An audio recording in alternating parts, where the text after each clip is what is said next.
Hello, YouTube family, and welcome to another episode of This and That. Yes, it is your boy Rosie, your soon to be #1 YouTube host. All right, family, let's pretend. Let's pretend it's the day before Thanksgiving. 3 days ago, you took your turkey out of the freezer, placed it in the refrigerator to thaw. It's all thawed out, and now it's time to brine.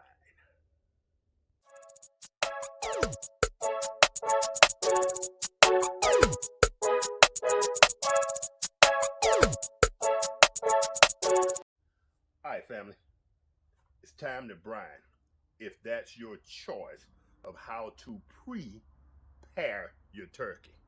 All right, there's a couple of options. Now, I'm fortunate enough to have a refrigerator in the garage that I can isolate for different things of this nature. So I can clear out the bottom of my rack to put a 5-gallon bucket, a 3-gallon bucket, or if you can see in the background, an ice chest. If you're not fortunate enough to have an isolated area, because you're going to be doing a lot of cooking at Thanksgiving, you're going to have a potato salad in the refrigerator, you're going to have different things that you prepare early. So if that's the case, you have one option, and that is to brine, but you're only going to let it brine at room temperature for an hour or so. I am going to let mine brine for 12, maybe even 18 hours. So with that being said, let's get started. All right, family. Right here I have a 2.5, 3-gallon water container. It's full of just regular old tap water. And the reason I'm doing this video is I had a viewer ask me for a recipe on a brine that did not require boiling. I never boil my brine. To me, I don't know if that they think it releases more flavor or not, but for me, it doesn't work. I think you get just as much bang for your buck by using a cold water brine, we'll call it. All right, fam. So what I do is, right here we have turkey. We have turkey wings. I think there's about 4 turkey wings here and 2 turkey legs. Or is that 3? I think that's 2 turkey legs. We have salt. We have onions. We have lemons. We have peppers for a little bit of spice, a little kick. We have thyme. And we have whole rosemary. I don't know what it is with this rosemary, but it took me and a store attendant. They didn't have any fresh rosemary, but it took me and a store attendant a good 10 minutes to find whole rosemary. And actually, he didn't find it. After he left, I found the rosemary on my own, kind of hidden on the spice aisle. But we're going to use this. All right, family. So the first thing we're going to do, we're going to take our bucket and we're going to pour our about 2.5 gallons of water in our bucket.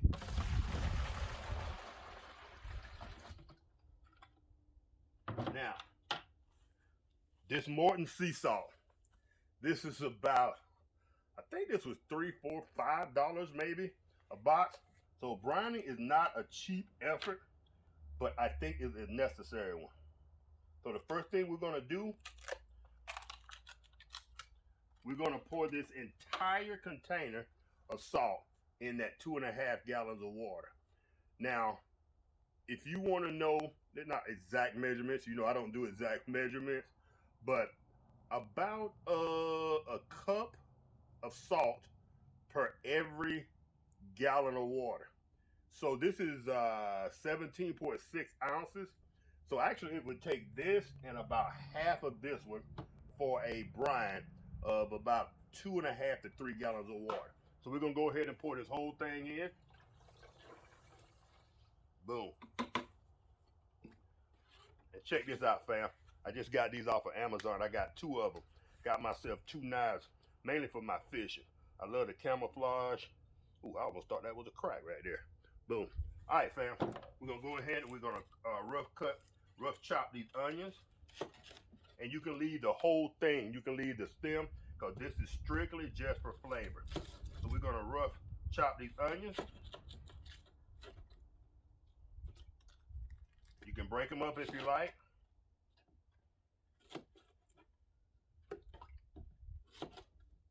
Boom, boom, boom, boom. All right, go ahead and get the other onion.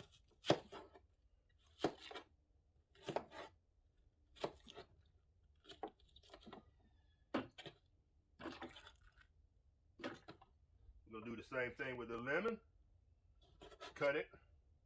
You can cut it in 4 pieces if you like. Squeeze a little bit of that juice in there.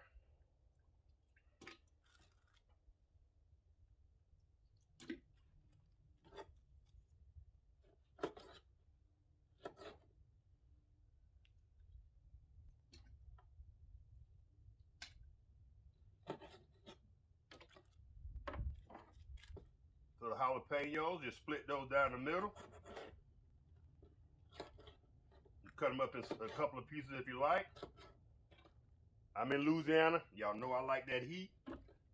You won't find the jalapenos in a lot of your recipes because especially if you're a Yankee, you don't care for the heat. I like a little kick in whatever I'm cooking.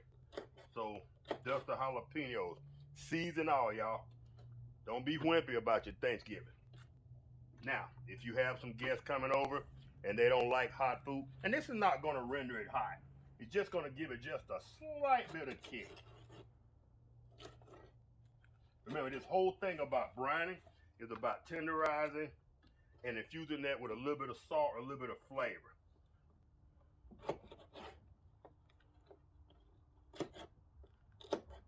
All right, boom, boom, boom. We're gonna go ahead and we're gonna drop this entire container of thyme in. We're gonna use about half this container of rosemary.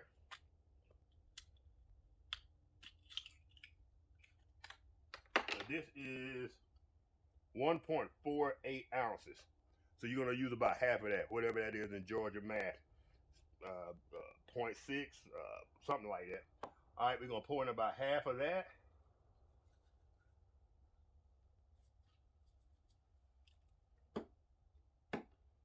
Now, where's my stirring apparatus?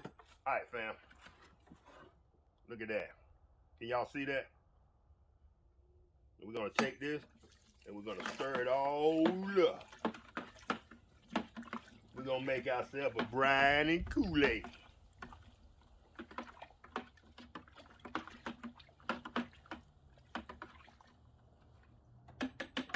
All right, fam.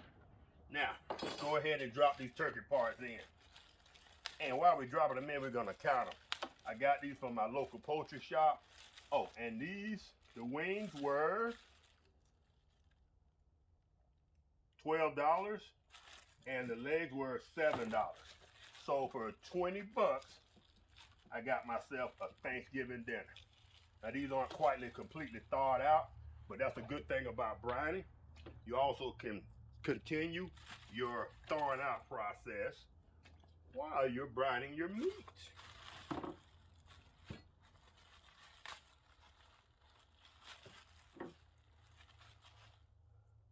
Boom, look at that. Now ain't that a man, is that a man-sized leg or what? That's just for me, y'all.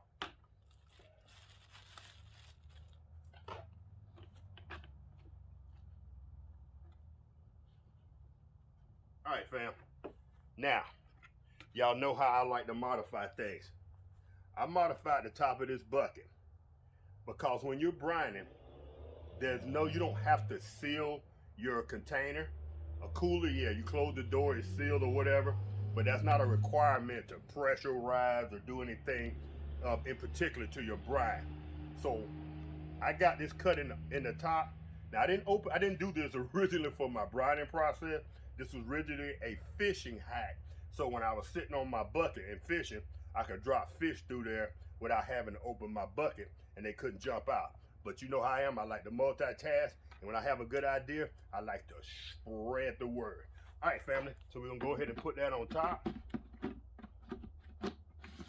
Oh, and by the way, that is a screw on top. If I can get it to screw on. All right. Ooh, that's heavy. Now, during the 24 hours that I'm letting that brine, or 12 hours, 18 hours, I'll go in about every 2 or 3 hours. I can stir that, I can shake it up, and I can shake that without having to take the top off, and I can see what's going on inside of my apparatus, if you will. All right, family, that is a simple brine. Now, you may not find that brine recipe anywhere else on the internet. That is a Roselle original. The peppers for a little bit of heat, the rosemary for flavor, the onions for flavor, the salt. Oh, and I did not bring any pepper, but if any other seasonings like Tony Chachere's or pepper or anything of that nature, I suggest you go ahead and add them, because what can it hurt? If you're going to use those seasonings during your cooking process, then why not use them during your brining process and infuse those flavors into the bird?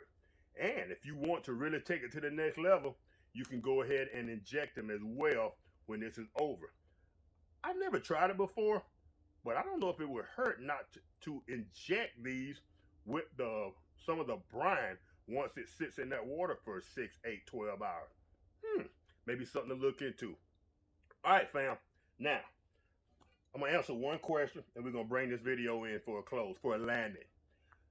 The reason I'm using turkey parts, you will see in an upcoming video, but I'm not. Now, I may wind up cooking a turkey for my sister-in-law and brother-in-law for their gathering, but me and Lady Red aren't doing a turkey. We're going to do something a little bit different this Thanksgiving. So, with that being said, we're going to leave this video here with the brining process. Y'all tune in for the next video, and you'll see what I'm going to do with these turkey wings. Of course, it will be in the Big Easy turkey fryer, but we're going to try to do something where we go against the traditional turkey in the center of the table, in the center of the arrangement.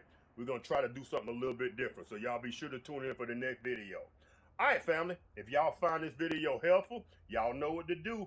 Give your boy a thumbs up. Tell your family members to give me a thumbs up. And let's get, oh, and by the way, I hate doing this. I keep dragging these videos on. But we just passed 5,000 subscribers, y'all. I called my family members. I told them how happy I was. This channel ain't growing fast, but it's growing steadily. And I think the people that are subscribed to this channel, especially if you subscribe for the Big Easy content, the Hot Logic content, the reviews that we do on the air fryers, this is your time of year. This is our time to shine, and I'm loving it. 5,000 subscribers. When I got serious about this, I had about 50 subscribers several years ago, but we're growing, family. When I get to 10,000, whoo, I'm going to have a drink for y'all. All right, family, I've carried on enough. 5,000 subscribers, y'all. Thank y'all. Thank you from the bottom of my heart. All right, fam. Y'all know what to do. And I will see y'all in the next one. Peace.